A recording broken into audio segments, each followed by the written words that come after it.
नमस्ते। आप सभी का हमारे YouTube चैनल पर बहुत बहुत स्वागत है। आज मैं आप सभी को शनिदेव की कथा सुनाती हूँ। आज शनिवार का दिन शनिदेव की पूजा के लिए है। इस दिन शनिदेव की पूजा करने से वे प्रसन्न होते हैं और भक्तों के कष्ट दूर करते हैं।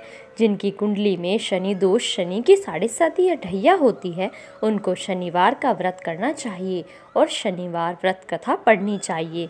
शनिदेव के इस कथा का श्रवण करने से सभी कष्ट दूर हो जाते हैं और शनिदेव की कृपा प्राप्त होती है। अब चलिए मैं आपको शनिवार की व्रत कथा सुनाती हूँ। एक समय की बात है, सभी ग्रहों में सर्वश्रेष्ठ होने को लेकर विवाद हो गया। वे सभी ग्रह सूर्य, चंद्र, मंगल, बुध, गुरु, शुक्र, शनि, राहु और केतु इंद्र देव के पास गए। वे भी निर्णय करने में असमर्थ थे, तो उन्होंने सभी ग्रहों को पृथ्वी पर राजा विक्रमादित्य के पास भेज दिया, क्योंकि वे एक न्यायप्रिय राजा थे। सभी ग्रह राजा विक्रमादित्य के पास पहुँचे और अपने विवाद के बारे में बताया। राजा विक्रमादित्य ने सोच विचार के बाद 9 धातु स्वर्ण, रजत, कांस्य, पीतल, सीसा, रागा, जस्ता, अभ्रक और लोह से सिंहासन बनवाया और उनको क्रम से रख दिया। उन्होंने सभी ग्रहों से इस पर बैठने को कहा, साथ ही कहा कि जो सबसे बाद में बैठेगा वह सबसे छोटा ग्रह होगा। लोहे का सिंहासन सबसे अंत में था, जिस वजह से शनिदेव सबसे अंत में बैठे। इस वजह से वे नाराज हो गए। उन्होंने राजा विक्रमादित्य से कहा कि तुमने जानबूझकर ऐसा किया है।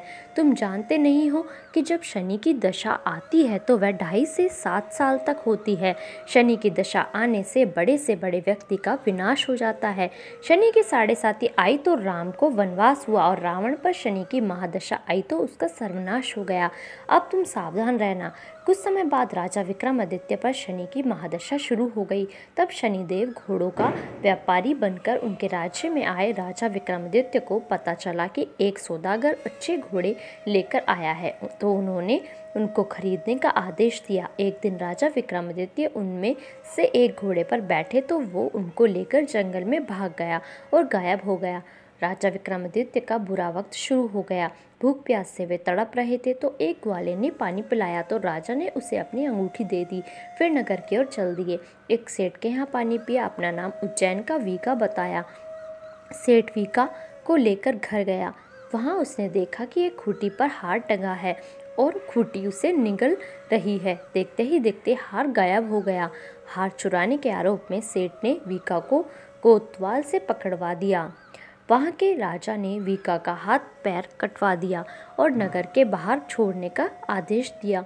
वहाँ से एक तेली गुजर रहा था। वीका को देखकर उस पर दया आई। उसने उसे बैलगाड़ी में बिठाकर आगे चल दिया। उस समय शनि की महादशा समाप्त हो गई। वीका वर्षा ऋतु में मल्हार गा रहा था। उस राज्य की राजकुमारी मनभावनी ने उसकी आवाज़ सुनी तो उससे ही विवाह करने की जिद पर बैठ गई। हार कर राजा ने बेटी की विवाह वीका से कर दिया। एक रात शनिदेव ने वीका को स्वप्न में दर्शन दिए और कहा, तुमने मुझे छोटा कहने का परिणाम देख लिया। तब राजा विक्रमादित्य ने शनिदेव से क्षमा मांगी और कहा कि उनके जैसा दुख किसी को न दे। तब शनिदेव ने कहा कि जो उनकी कथा का श्रवण करेगा और व्रत रहेगा, उसे शनिदेव दशा में कोई दुख नहीं होगा। शनिदेव ने राजा विक्रमादित्य के हाथ और पैर वापस कर दिए।